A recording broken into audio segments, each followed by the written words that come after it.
Hai anak-anak sekalian, selamat pagi. Kita bertemu lagi dalam uh, pelajaran fisika. Hari ini kita akan membahas bagian dari chapter yang baru, yaitu tentang suhu dan kalor. Kita udah mulai seperti minggu lalu. Minggu lalu itu jembatan antara pengukuran dengan suhu dan kalor, dan kita sudah membahas tentang pengukuran suhu. Ya, Pak Enda ulang kembali ya. Waktu minggu lalu kita bicara tentang bagaimana mengukur suhu dan termometer, ada macam-macam termometernya. Dan kita terpusat pada yang pertama ya, pemuaian dari zat cair. Nah, ini contoh-contohnya. Ini gambarnya semacam. Lalu kita waktu minggu lalu juga sudah membahas tentang bagaimana menggelasi termometer, mengkalibrasinya. Tuh. Lalu kita buat beberapa soal. Bagaimana mentransformasi pengukuran suhu di antara berbagai termometer. Ya, hari ini kita masuk topik yang selanjutnya dalam suhu dan kalor tentang pengertian apa sih itu kalor. Ya, kalor atau dalam bahasa panas itu menggambarkan suatu bentuk energi. Pak, kenapa kalau gitu nggak pakai panas aja, pakai kalor? Di beberapa buku kalian akan mendapatkan juga istilah panas. Ya, kenapa saya pakai kalor kita akan lihat ya. Pertama kita bandingkan istilah barang, ada panas dan dingin. Ya, lawannya panas kan dingin ya. Nah, saya katakan tadi panas atau kalor adalah suatu bentuk energi. Artinya, dia mampu melakukan kerja atau usaha untuk menggerakkan sesuatu. Itu adalah prinsipnya energi. Energi mampu melakukan usaha, menggeser benda, memindah benda, mendorong benda. Ya, nah panas juga bisa. Ya, nah ini sebagai bentuk energi. Nah, kalau panas suatu bentuk energi, apakah dingin juga suatu bentuk energi? Pertanyaannya. Ada energi panas, ada energi dingin.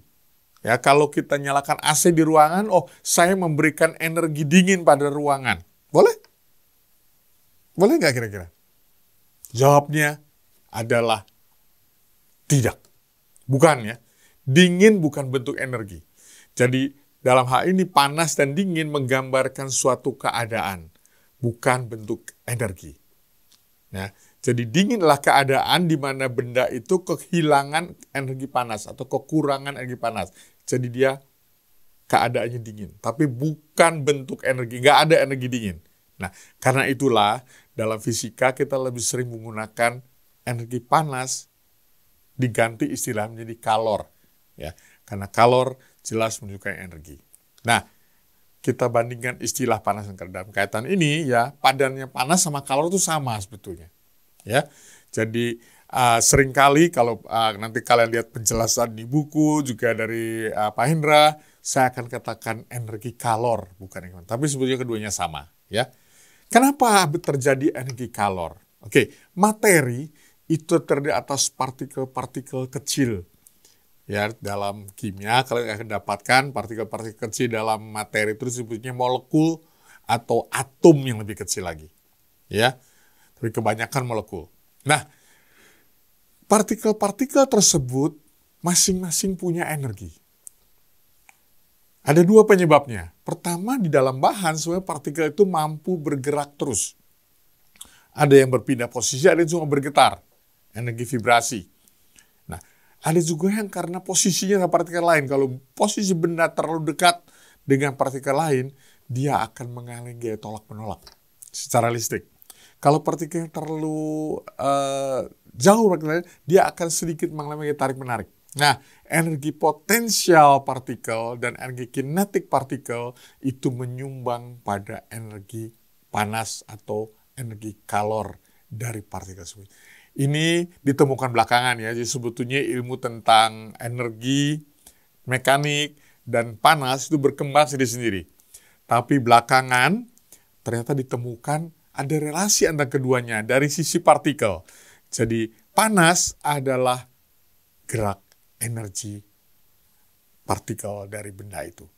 Ya, nah bagaimana panas bisa berpindah sekarang? Energi partikel itu ada dua macam tadi ya, energi kinetis dan energi potensial. Nah, keduanya menentukan besarnya energi panas. Kalau energi kinetiknya makin besar, dikatakan bendanya makin panas. Kalau energi potensial makin besar, juga energi partikelnya lebih besar dan benda itu berarti memiliki energi panas. Tapi ini adalah dibandingkan terhadap benda-benda lain di sekitarnya. Jadi energi panas akan bisa ditransfer ke tempat lain kalau ada pembandingnya. Materi lain lebih kecil atau lebih besar energinya. Ya, tanpa pembanding kita nggak bisa melihat ada gerakan partikel, ada gerakan energi. Nah, kalau energi ini terpindahkan, maka dia akan dipindahkan ke materi di sekitarnya tersebut. Terjadilah perpindahan energi panas. Pertanyaannya, sampai kapan energi itu? Terus-menerus enggak? Ada batasnya. Sistem alam selalu menuju keseimbangan, ya. Nah, energi panas dapat dipindahkan ke materi lain di sekitarnya dengan catatan yang belakang ini. Selama nilainya masih lebih besar dibanding milik panas benda lain. Jadi pada saat jumlah energi panasnya sama dengan energi benda lain, perpindahan energi panas akan stop, berhenti. Dan benda dikatakan berada pada kesetimbangan termal. Suhunya sama, keseimbangan termal. Ya, jadi energi akan berpindah selama ada perbedaan tingkat energi. Dinyatakan apa perubahan tingkat energi? Tingkat energi dikatakan sebagai suhu. Ya, nah inilah yang disebut dengan transfer panas. Jadi transfer panas akan terjadi kalau energi panasnya lebih besar daripada yang lain. Sampai kapan akan terjadinya? Energi panas akan berhenti proses transfernya pada saat energi panasnya sama. Nah, bagaimana kita mengenali energi panasnya sama atau seimbang? Ada satu mekanisme untuk mengukur, yaitu suhu. Ya, jadi kalau kita lihat hubungan antara panas atau kalor dan suhu, ini hubungannya. Suhu menggambarkan apakah suatu benda itu panas atau dingin. Nah, panas atau dingin biasa dibandingkan dengan benda lain. Ya, lalu apa hubungannya suhu dan kalor? Suhu itu menggambarkan tingkat energi kalor dari benda, teman-teman. Ya, jadi kalau energi kalornya tinggi, suhunya juga lebih tinggi. Kalau energi kalornya rendah, suhunya lebih rendah. Jadi kalau gitu, kalau kita mau mengukur apakah suhu kalornya sudah sama, energi panasnya sudah seimbang dengan yang lain, kita tinggal mengukur suhunya. Sudah sama belum suhunya? Kalau suhunya sama, berarti tingkat energi panas dari kedua benda itu sudah sama. Transfer kalor akan terjadi hanya di antara benda-benda yang suhunya berbeda. Kalau tidak ada perbedaan suhu, tidak terjadi transfer panas atau transfer kalor. Ya, kalimat ini penting. Lalu kapan transfer kalor berhenti? Kalau suhu benda sama dengan sekitarnya. Ini memperjelas kalimat yang tadi ada di halaman sebelumnya ya, bahwa transfer panas berhenti pada saat energi panasnya seimbang. Gimana ngukurnya, Pak? Ngukurnya di sini. Suhunya sama dengan sekitarnya, lalu proses perpindahan panas atau transfer kalor akan segera berhenti. Jelas ya? Jadi energi kalor itu yang terpenting dari hal ini adalah perbedaan suhu. Ada perbedaan suhu atau suhu benda dengan benda yang lainnya, terjadi perpindahan. Ya, kalau semua benda sama-sama panas, tidak berbeda suhu, tidak akan terjadi perpindahan kalor. Ya, jadi penting sekali ada dua reservoir berbeda, panas dan dingin. Nah, kita lihat contoh kasus sekarang, ya, untuk mengerti tentang apa itu perpindahan kalor. Bayangkan kita punya sepotong besi, tahu besi ya, logam, biasa warnanya kehitaman, dan sepotong kayu. Tahu kayu juga kan, yang biasa buat meja itu, sama ukurannya. Ya, dipanaskan dalam oven bersama-sama cukup lama, sehingga suhunya sama. Ditunggu sampai suhu seluruh oven sama, berarti suhu besi dan suhu kayu sama. Lalu keduanya dikeluarkan dari oven dan ditaruh di udara terbuka. Dibiarkan mendingin. Kenapa mendingin? Karena dia tadi panas, dia akan melepaskan panasnya ke lingkungan di sekitarnya. Betul? Nah, waktu kedua ditaruh terbuka beberapa menit lalu diperiksa. benda mana yang akan lebih cepat dingin? Tentu kalian punya pengalaman dengan ini kan? Ada sendok plastik, ada sendok logam, kamu taruh di sup yang panas, mana yang lebih cepat dingin? Jawabnya sederhana, besi akan lebih cepat dingin. Tapi kenapa? Itu jadi pertanyaan ya, kenapa besi lebih cepat dingin? Ya, ternyata jawabnya adalah karena partikel-partikel besi lebih bebas bergerak dan melepaskan panas ke lingkungan sehingga lebih cepat kehilangan panasnya. Pertanyaannya, kenapa sih partikel besi lebih bebas bergerak? Ingat, besi adalah logam. Apa sih perbedaan logam dengan bahan yang non-logam? Logam selalu mengandung partikel-partikel bebas di dalamnya. Disebutnya elektron bebas. Ya. Nah, di dalam bahan logam, besi atau tembaga atau perak ya, atau krom, nikel, selalu ada partikel-partikel elektron bebas. Karena itu mereka menghantar listrik. Karena ada elektron yang bergerak bebas di dalamnya. Ya. Nah, pada kayu hal ini nggak ada. Kayu adalah benda yang tidak menghantar listrik karena itu tidak ada partikel bebasnya. Misalnya apa hubungannya panas dan listrik? Ada. Ya, karena ternyata mekanisme penghantarnya sama. Ya. Jadi pada saat kedua benda tersebut keluar dari oven di udara terbuka, pelepasan energi panas mereka berbeda. Kenapa? Logam memiliki partikel-partikel bebas bergerak, yaitu elektron bebas. Sehingga lebih mudah mentransfer panas, membuang panas ke sekitarnya. Kayu tidak punya elektron bebas. Oh, Mister, kalau gitu apakah kayu tidak melepaskan panas? Kayu juga melepaskan panas, tapi bukan dengan gerak elektron bebas. Dia lambat kehilangan panasnya. Bagaimana dia melepaskan panasnya? Dengan getaran-getaran molekulnya. Molekul bergetar, melepaskan panas ke sekitar. Ya, tapi karena hanya getaran partikel dan tidak ada gerakan elektron, lambat perpindahannya. Ya, ini menyebabkan kenapa kayu lebih tahan panas, besi lebih cepat dingin. Maka kalau kamu mau membuat insulator untuk menghambat perpindahan panas, pergunakanlah kayu. Ya, kalau kamu memegang wajan yang tidak terasa tangan panas, carilah gagang kayu. Jangan gagang yang logam. Ya, karena kemungkinan mereka lebih cepat panas. Tapi sebaliknya, kalau dingin, lebih cepat dingin. Oke, apa yang diterangkan tadi membawa kita pada suatu perbedaan materi yang disebut dengan konduktor dan materi lainnya sebagai isolator. Ya, konduktor itu adalah bahan-bahan yang mudah memindahkan panas. Isolator atau ada bahan-bahan yang sukar memindahkan panas atau lambat memindahkan panas. Ya, nah apa beda ketiganya? Ya, besi dan kebanyakan logam lain yang memiliki elektron bebas di dalamnya seringkali disebut konduktor panas. Kenapa? Karena mereka memiliki elektron bebas tadi ya. Benda-benda yang tanpa elektron bebas dikenal sebagai isolator panas. Contohnya plastik, kayu, kaca, kain, macam-macam ya. Semua benda yang non-logam biasanya adalah isolator panas. Atau dalam bahasa Inggris, insulator. Jadi mereka dipakai sebagai penahan panas. Misalnya kalau kita mau memegang benda panas, kita lapisi tangan kita dengan sesuatu. Apakah kertas, apakah kapas, kayu, supaya tidak terkena panas. Ya, kalau Anda mau menggoreng sesuatu dengan wajan, jangan pakai wajan yang gagangnya besi. Cenderung lebih panas. Carilah gagangnya kayu atau ebonit hitam, ya, plastik hitam. Itu adalah insulator untuk panas. Oke, nah apa perbedaan mereka? Nah, konduktor lebih mudah menerima panas, tetapi juga lebih mudah kehilangan panas dari dirinya. Nah, ini sifat alam ya. Easy come, easy go.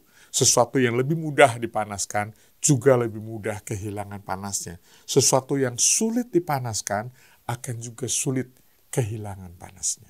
Ya, jadi dengan pemikiran ini kita bisa memilih bahan sekarang kalau mau memindahkan benda satu ke benda lain, kita mau lebih cepat panas atau lebih tahan panas. Ya. Nah, apa konsekuensi dari pilihan tersebut? Ternyata benda-benda berbeda-beda. kemampuannya memindahkan panas. Ya, jadi kalau gitu waktu kita memikirkan proses transfer panas, faktor jenis benda menjadi hal yang perlu diperhatikan. Ya, energi yang diperlukan untuk mengenai suhu berbagai benda akan berbeda, tergantung apakah dia bersifat isolator atau konduktor. Bahkan sesama isolator pun berbeda-beda. Nah, nilai kalor, nilai panas yang dibutuhkan untuk menaikkan suhu materi 1 derajat Celcius akan berbeda-beda tergantung jenisnya. Nah, itu melahirkan sebuah variabel jenis materi ya dalam perpindahan panas. Ini disebut dengan kalor jenis materi dengan notasinya C. C kecil ya. Apa itu C kecil? C kecil adalah kalor jenis materi yang artinya kalor untuk menaikkan suhu satu satuan massa materi sebesar 1 derajat Celcius. 1 gram materi 1 derajat Celcius atau 1 kilogram materi 1 derajat Celcius.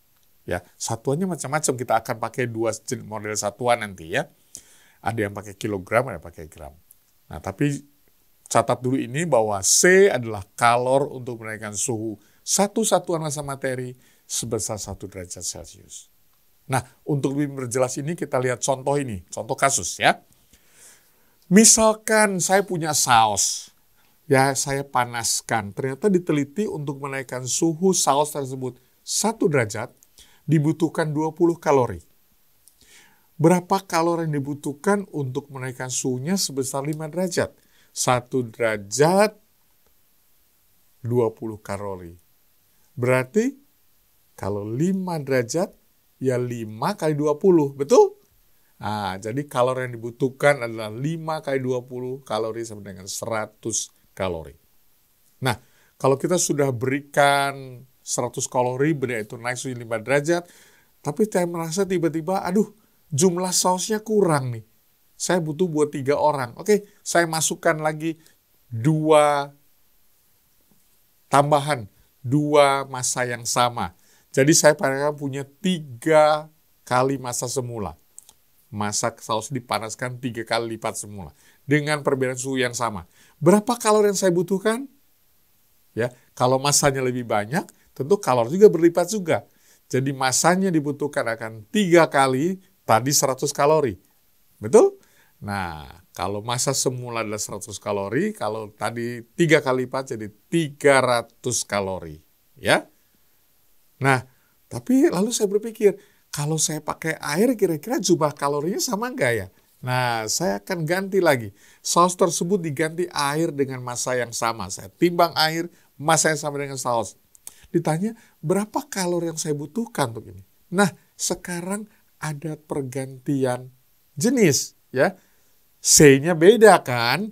Saus tadi C-nya tertentu, air tertentu. Nah, dikasih tahu nih. Kalor jenis saus adalah 4 kalori per gram derajat Celcius. Kalor jenis air adalah 1 kalori per gram derajat Celcius. Berapa kalori yang dibutuhkan untuk menaikkan suhu air dengan massa yang sama?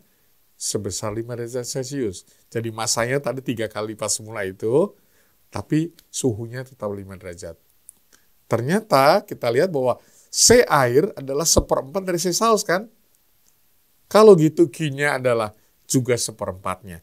300 kalori yang tadi semula dibagi 4. Karena kenapa? C air cuma 1. Jadi daripada dikali 4, sekarang dikali 1.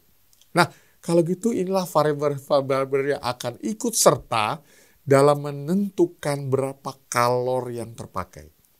Tergantung pada jenis bahan yang dipakai, apakah saus, apakah air. Yang kedua, tergantung pada massa. Massanya sedikit atau banyak. Ada faktor M yang lewat itu. Lalu yang ketiga adalah faktor suhu. Ada faktor selisih suhu yang akan kita pakai. Menaikkan 5 derajat, kalori yang dibutuhkan pasti beda dengan kalau kita pakai perbedaan suhunya 70 derajat. Berapa puluh kali lipat. Ya kan? Nah, jadi kalau gitu kita bisa pakai rumusan untuk transfer panas sebagai berikut. Jadi, Q atau kalor yang dibutuhkan tergantung pada massa benda, M, tergantung pada jenis benda atau kalor jenisnya, C, dan tergantung pada selisih suhunya, perbedaan suhu bendanya, delta T. Ya, jadi memanaskan air 20 derajat ke 80 derajat, jumlah kalor berbeda kalau airnya sudah 50 derajat dipanaskan 80 derajat. Jadi lebih mudah kan? Kalor ini lebih sedikit. Kenapa? Ternyata Q tergantung pada M, C, dan delta T. Nah, dalam rumusan matematika, kita tinggal menggandengkan semua dalam bentuk perkalian. Q adalah massa dikalikan C, kalor jenis, dikalikan perubahan suhu. Ya, ini menjadi rumus satu-satunya dan sangat penting dalam proses transfer panas. Mudah diingat ya, M, C, delta T.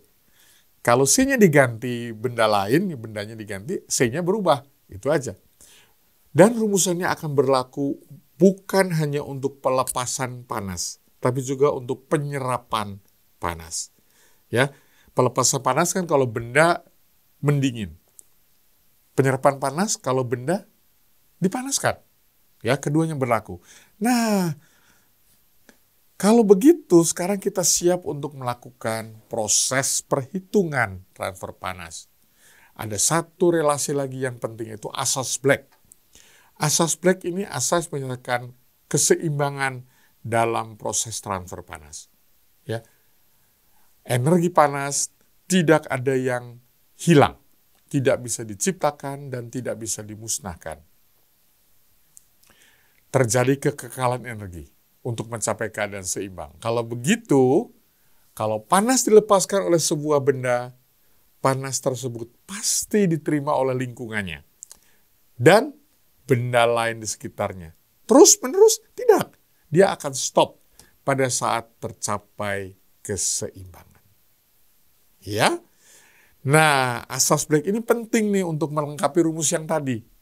Bahwa panas yang diterima sama dengan panas yang dilepas.